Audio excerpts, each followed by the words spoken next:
우리가 이 땅에 살아가면서 생각대로 우리 마음 먹은 대로 계획대로 잘 되어지지 않는 것 같아요.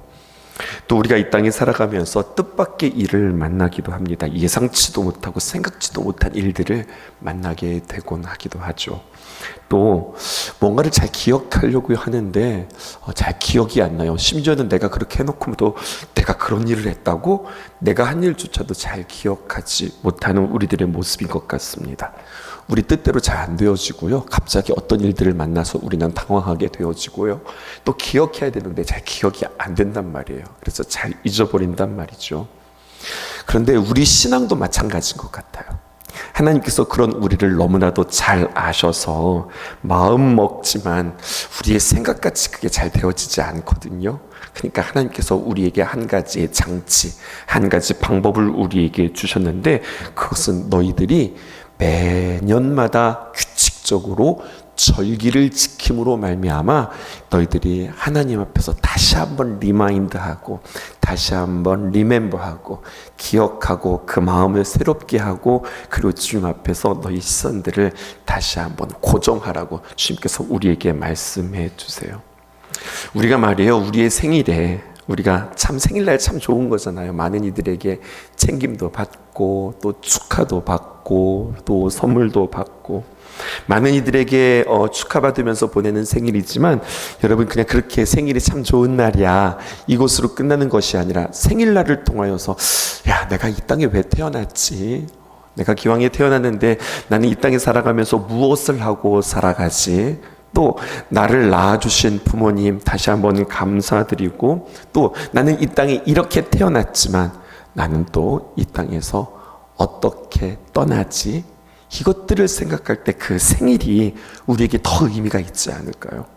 주님께서 그렇게 우리에게 절기를 통하여서 다시 한번 우리의 여정, 우리의 순례의 길, 또 우리의 본분, 또 우리의 정체성을 잘 점검해 보라고 이야기합니다.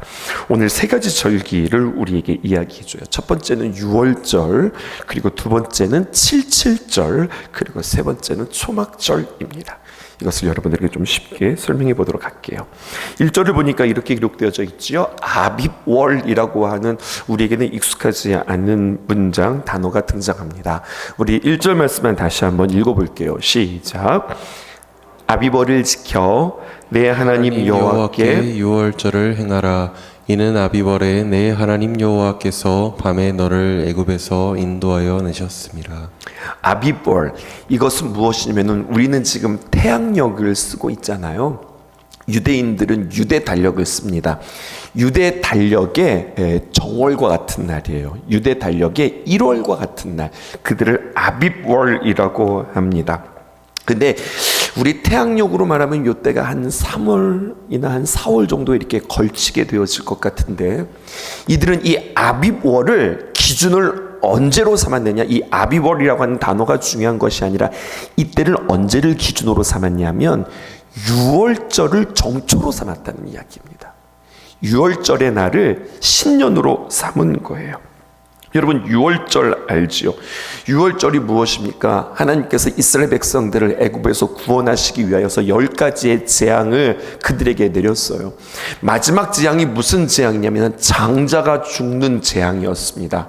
그런데 그 장자가 죽는 재앙에서 하나님께서 이스라엘 백성들은 따로 떼어 그들을 구별하시고 그들을 구원하시는데 어떻게 구원하시느냐? 하나님께서 너희들은 이 6월절을 지키고 장자의 재앙 가운데서 넘어가는 역사가 있는데 어떻게 해야 되느냐? 꼭 기억해라. 양을 잡아서 좌우 문설주와 그리고 인방에, 문설주라고 하는 문이 있으면은 양 기둥이 있어야 되겠죠. 이것을 문설주라고 하고요. 그리고 가로로 세워지는 것을 이것을 인방이라고 그래요. 두 설주와 좌우 설주와 인방에 양의 피를 바라라. 그러면 그 피를 보고 죽음의 사자가 그 집은 넘어간다. 넘어간다라고 하는 표현이 패스오버, 유월한다고 하는 표현이거든요. 그래서 이들은 이 하나님의 귀한 말씀을 그대로 순종하고 죽음의 사자가 그 집은 건드리지 못하고 넘어가는 일이 있었어요. 그리고 그날 그들을 이것을 유월절로 지키게 지키게 되어집니다. 유월절을 지키고 그 다음부터 그냥 유월절을 그렇게 지켜 끝나는 것이 아니라 그 잡은 양을 가지고 너희들은 그 밤에 잔치를 벌이고 가족들과 함께 맛있게 삶아 먹지도 많고 끓여 먹지도 말고 그것을 구워 먹어라. 그리고 남은 것들을 깔끔하게 처리해라. 이야기한 뒤에 그 다음부터 너희들은 일주일 동안 무교절을 지키는데, 무교절 할 때 이 교자가 떡교자를 쓰는 거예요. 그리고 무자는요 없다는 뜻이거든요.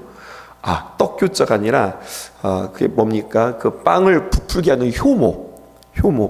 여러분, 그 무교절, 다시 말하여서 그 빵을 그대로 효소를 넣지 않고 딱딱한 그대로 먹어라. 이 빵을 맞자라고 하는데 너희들은 이것을 먹으면서 다시 한번 하나님을 기억해라 라고 이야기합니다. 2절에서 4절에 있는 말씀 다시 한번 읽어보십시다. 시작. 여호와께서 자기의 이름을 수시려고 택하신 곳에서 소와 양으로 내 하나님 여호와께 유월절 제사를 드리되 유교병을 그것과 함께 먹지 말고 이래 동안은 무교병 곧 고난의 떡을 그것과 함께 먹으라. 이는 내가 애굽 땅에서 급히 나왔음이니 이같이 행하여 내 평생에 항상 내가 애굽 땅에서 나온 날을 기억할 것이니라. 4절 읽어보십시다. 그 이래 동안에는 내 모든 지경 가운데에 누룩이 보이지 않게 할 것이요 또 내가 첫날 해질 때에 제사 드린 고기를 밤을 지내 아침까지 두지 말 것이며. 여러분, 무교절을 어떻게 지내느냐, 또 유월절을 어떻게 그들이 지내느냐, 사실 이거보다 우리에게는 그것이 우리에게 어떤 영적인 의미가 있느냐, 그것이 더 중요합니다. 여러분, 유월절을 이렇게 표현해 보면 어떨까요? 우리가 확 와닿기 쉽게 우리에게 있어서 영적인 8.15, 영적인 광복절과 같다, 이렇게 표현하면 딱 맞을 것 같아요. 영적 광복, 영적 8.15를 맞이하면서 구원의 기쁨, 구원의 감격을 기억하는 절기. 그러니까 우리가 유월절을 지내지는 않지만 하나님 앞에 귀한 시간들을 통하여서 내가 예수님을 만난 날을 기억하는 것. 우리 신성교회식으로 한번 적용해 보면 어떨까요? 우리는 매년 정초가 되어지면 신년 축복성회를 드리게 되어지는데, 이단들은 이렇게 이야기해드려요. 당신들 유월절 지켜? 그럼 여러분 자신 있게 말씀하세요. 우리 유월절 지켜. 그럼 어떻게 지내는데? 우리는 나름대로 이 유월절을 신년 대부흥성회를 통하여서 하나님께서 우리를 구원하셨지, 하나님께서 우리를 하나님의 귀한 자녀 삼아 주셨지, 하나님이 우리와 함께 하시지, 그것들을 다시 한번 지키는 그 절기를 우리는 매년마다 정초에 드리지. 이렇게 이야기할 수 있었으면 좋겠습니다. 우리들끼리 이야기예요. 5절에서 8절에 보면은요, 가나안 땅에 들어가서 유월절 절기를 지키는데 그냥 지키지 말고 진지하게 지킬 것이라고 그렇게 이야기해요. 어떻게 진지하게 지키느냐, 이런 겁니다.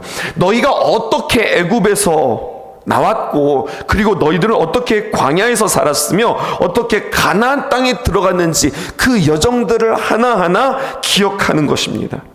다시 말해서 출애굽, 해방의 의미를 기억하라고 하는 거죠. 구원받은 감격, 내가 어떻게 하나님 앞에 구원을 받았는가, 다시 말하여서 내가 예수님을 만나기 전 비포 나는 어떤 삶을 살았는가, 그런 나를 하나님께서 어떻게 만나 주셨는가, 그리고 나는 앞으로 하나님과 함께 그 주님을 만난 이후로 나는 어떻게 살아갈 것인가, 이것들을 잃지 않는 것, 그리고 잊지 않는 것, 이건 너무나도 우리에게 중요한 것입니다. 그렇게 우리가 영적인 유월절을 우리 삶 속에 적용한다면 그 다음에 9절부터 시작하여서 12절까지는 77절입니다. 여기서 7은요 숫자를 의미합니다. 유월절 우리가 함께 지내고 무교절 7일을 보낸 뒤에 안식 후 첫날, 그때가 그 가나안에서는 농경 문화 가운데 첫 번째 수확이 있는 날이에요. 그래서 77절, 여러분 초실절을 시작으로 하여서 7주가 지나면 77에 49가 되어지고 50일째가 되어지는 날 두 번째 수확을 하게 되었습니다. 그러니까 유월절을 지내고 그리고 무교절을 지내는 즈음하여서 첫 번째 수확이 있고요, 약 한 50일 정도가 지나서 두 번째 수확이 있어요. 그리고 이때를 신약시대에서 이제 오순절이라고도 표현합니다. 근데 여러분, 막 절기들이 복잡한데 이것을 이렇게 생각하면 딱 쉬워요. 그건 바로 뭐냐면 6월절, 이제 우리의 해석으로는 예수님께서 우리 죄를 위하여서 양이 되셔서 제물이 되셔서 우리를 구원하셨습니다. 예수님께서 십자가에 못 박히실 그때가 바로 6월절쯤 되었습니다. 그리고요, 초실절, 부활의 첫 열매가 되셨어요. 초실절이 뭐라고 그랬어요? 6월절이 지나 일주일의 무교절을 지난 다음에 첫 번째 해당되어지는 날이 이제 초실절 시작되어지는데, 날짜가 딱 떨어지지는 않아요. 예수님께서 십자가에 못 박혀 죽으신 지 사흘 만에 부활하셨는데, 대충 여러분 초실절 하면은 이 부활과 연관이 되어집니다. 그리고 여러분 아시죠? 77절이 지난 뒤에, 77에 49일이 지난 뒤에 50일이 되어지면서 마가의 다락방에 언제요? 오순절에 성령께서 임하십니다. 그러니까 예수님의 십자가의 십자가의 죽음과 그리고 부활과 그리고 성령의 임재가 절기와 대충 비슷하게 돌아가는 거죠. 77절은 어떻게 지내느냐? 예물이 필요하다는 겁니다. 온 힘을 다하여서, 정성을 다하여서 예물을 드리라, 이렇게 이야기해요.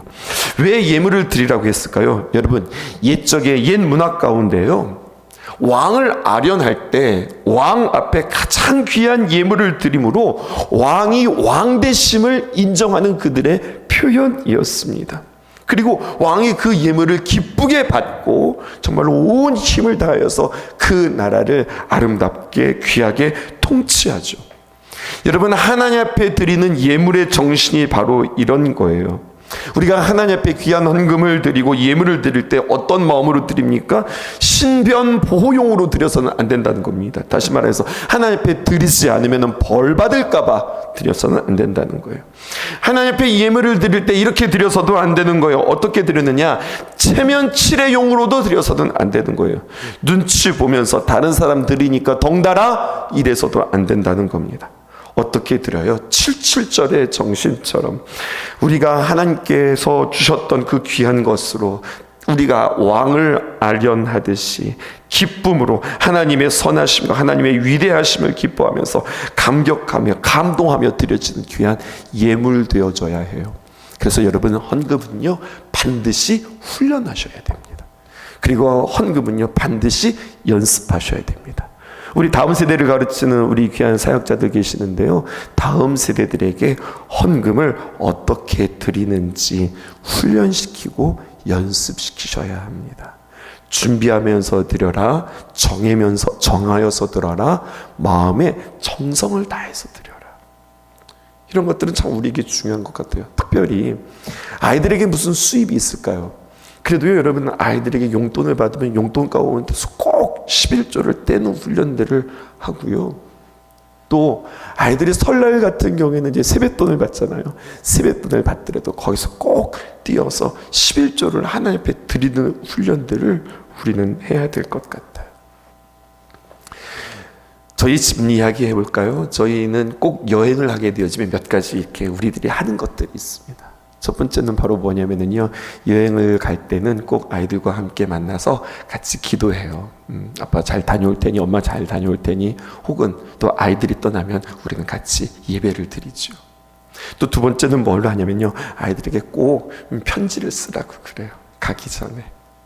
그러면 아이들이 꼭 편지를 쓰고 또 메모를 하기도 하고, 가끔씩은 이제 아이들이 조금 컸다고 거기다 용돈도 넣는 것 같아요. 그리고 아이들에게 세 번째 꼭 훈련시키는 건 뭐냐면, 우리가 여행 갔다가 돌아오면 너희들은 집을 깨끗하게 청소해 놓아라, 그렇게 이야기해요. 그러니까 여행 갔다가 오는 날쯤 되어지면 아이들이 엄청 분주해요. 청소하느라. 아이들이 청소하면 얼마나 알겠어요. 오히려 청소한답시고 더 어질러 놓을 수도 있겠는데, 그런데 그런 훈련들이 중요한 것 같아요.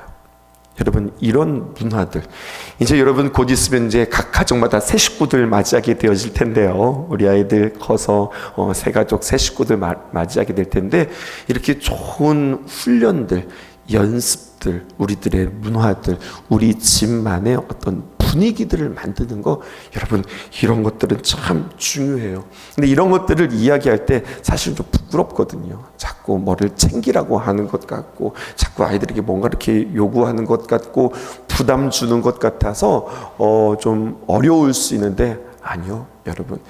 그렇게 잘 가르치면 아이들 잘 할 수 있습니다. 그렇게 여러분들 가정에서도 그런 귀한 가르침들이 있었으면 좋겠다, 이런 생각도 해봅니다. 결국에는 뭐냐면요, 예의를 가르치는 거고 태도를 가르치는 거예요. 하나님 앞에 드려지는 예물 이야기로 다시 한번 돌아올까요? 그것도 마찬가지죠. 하나님 앞에 드려지는 귀한 예물은 어떤 예물이냐? 하나님께 자원하는 태도로 주님 앞에 드리는 건데, 한 가지 중요한 사실이 오늘 우리에게 발견되어집니다. 11절에 보니까 이런 표현이 있어요. 너와 내 자녀와 노비와 내 성중에 있는 레위인과 및 너희 중에 있는 객과 고아와 과부와 함께 내 하나님 여호와께서 자기 이름을 두시려고 택하신 곳에서 내 하나님 여호와 앞에서 즐거워할지니라. 하나님 앞에 귀한 예물을 드리는 것뿐만 아니라 레위, 하나님 앞에 구별하셨던 거룩한 제사장들이죠. 그 다음에 나그네, 고아, 과부, 이들을 초청해서 함께 신앙의 아름다운 공동체를 이루는데, 그 신앙의 공동체가 마음에 맞는 사람들, 괜찮은 사람들, 또 어떻게 보면 그 지역의 유지들, 영향력이 있는 사람들이 아니라 오늘 공동체들이 어떻게 모였어요? 돌봄이 필요한 사람들이에요. 보니까 나그네, 고아, 과부, 이들은 그 당시에서 굉장히 불쌍한 사람들이라고 소문난 이들이거든요. 근데 이들을 같이 챙겨서 아름다운 귀한 공동체를 만들더라고요. 이제는 이런 문장들이 오면 우리는 눈이 번쩍번쩍 띄어야 돼요. 왜냐하면 2024년도 우리는 아름다운 공동체를 세워가는 그러한 꿈을 가지고 달려갈 때, 이런 것들을 보면 우리가 어떻게 공동체를 만들어야 할까라고 할 때, 마음이 맞는 사람들, 괜찮은 사람들, 그냥 뭔가 이렇게 할 수 있는 사람들 뿐만 아니라 이 공동체에 부족하고 연약하고 돌봄이 필요한 이들도 함께 모아서 그들을 돕고 그들을 세우고 같이 하자고 하고, 이렇게 아름다운 공동체를 세우는 일들, 우리에게 참 필요한 일들입니다. 이제 마지막 볼까요? 12절에 보니까 너는 애굽에서 종되었던 것을 기억하고 이 규례를 지켜 행할지니라. 무엇을 기억하라는 거예요? 애굽에서 종되었던 시절을 기억해라, 그렇게 이야기합니다. 6월절을 이야기하였고 77절을 이야기했다면 이제 마지막입니다. 초막절입니다. 13절에서 17절에 이루어지는 말인데, 초막절은 다른 말로 말하면 장막절이에요. 이건 바로 뭐냐면, 이 초막절이 되어지면 광야 생활을 기억하고 너희들은 다시 한번 하나님께 너희들의 마음들을 정해라, 이거거든요. 근데 여러분, 놀라운 것은 이 초막절 때에 계속해서 우리는 농경 문화하고 계속해서 연결시켜야 되거든요. 이때는 어느 때냐? 과실들, 열매들을 수확하고 저장을 마치는 때예요. 이미 저장을 끝냈다라고 해서요, 여러분, 초막절, 장막절은 그들의 농경 문화에 응용하여서 무슨 말로도 표현되어지냐면 수장절이라고도 표현되어집니다. 우리로 말하면 추수감사절 정도 되어지는 거예요. 그럼 여러분 대답해 보시겠어요? 이때는 뭔가가 이게 좀 부족한 때예요? 아니면 풍성한 때예요? 저장해 놓았으니 뭔가가 많고 풍성한 때예요. 우리로 말하면 추석 정도 되어질까요? 그런데 여기에 하나님의 지혜가 있습니다. 여기에 하나님의 놀라운 가르침이 있습니다. 뭐라고 이야기하느냐? 너희들이 그게 풍성할 때에 뭔가를 잔뜩 저장해놓고 1년 내내 우리 너무 수고했어. 이제 저장해놓고 우리 애썼으니 수고했으니 이제 우리가 저장해놓은 거 하나하나 꺼내 먹으며 그동안 좀 쉬고 우리 즐기고 함께 누려볼까? 라고 하는 이때쯤 되어서 하나님은 뭐라고 말씀하시냐? 얘들아, 너희들 다 밖으로 나가라. 광야로 나가라. 비늘로 나가라. 그리고 텐트를 쳐라. 그리고 너희들이 광야에서 지냈던 날들을 기억해라. 이렇게 주님께서 그들에게 가르쳐 주셨어요. 여기 지혜가 있죠. 어떤 지혜가 있습니까? 풍성함에 취하지 말고 나의 처음의 자리, 구원의 자리를 기억해라. 하나님께서 다시 한번 그들에게 이야기하고 있어요. 중요한 인사이트가 우리에게 있습니다. 참 분주한 일들이 있을 때, 참 좋은 일들이 있을 때, 뭐가 많을 때, 뭐가 잘 될 때, 여러분 그것에 취하는 것이 아니라 풍년의 때에 흉년의 때를 기억하고 풍년의 때에 흉년의 때를 준비하는 것, 이것이 우리에게는 참 중요한 지혜라고 이야기하는 겁니다. 주님께서 이렇게 말씀하는 거죠. 내게 있는 이 모든 것들이 어디로부터 온 거지? 맞아. 내가 수고하고 애써서 내가 얻은 것이 아니라 하나님께서 주신 것이지. 이것을 잊지 않는 겁니다. 오늘부터 시작해서 저희는 이제 여행을 시작하게 되어져요. 여행은 무엇일까요? 새로운 곳에 가서 새로운 것들을 경험하고 새로운 음식도 맛보고 새로운 문화를 보고 새로운 것들을 느끼는 것, 이게 여행일까요? 저는 아니라고 생각해요.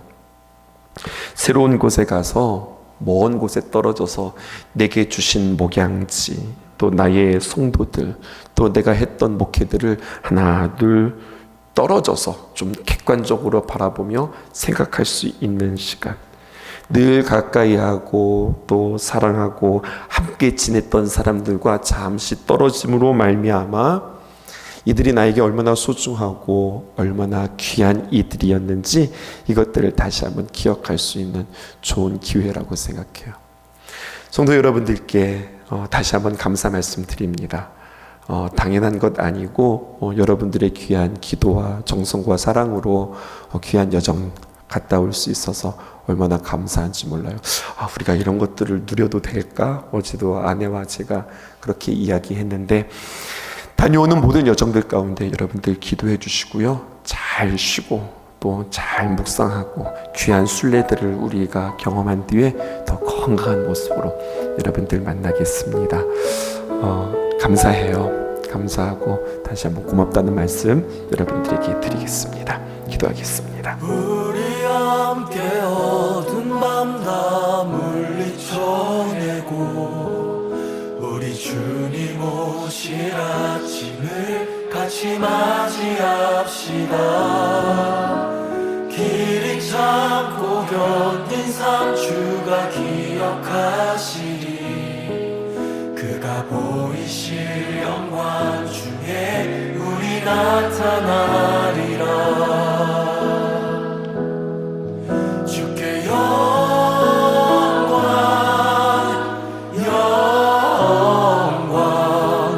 모든 찬양 받기 합당하시니 주께서 우리와 영원히 함께 하시리. 그의 부르심 따라 우리 함께 주를 노래합시다.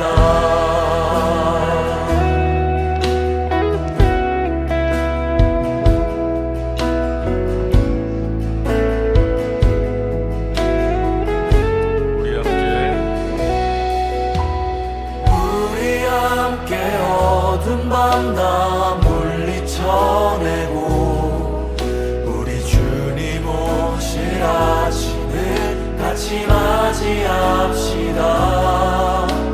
길이 참고 견딘 상주가 기억하시리. 그가 보이실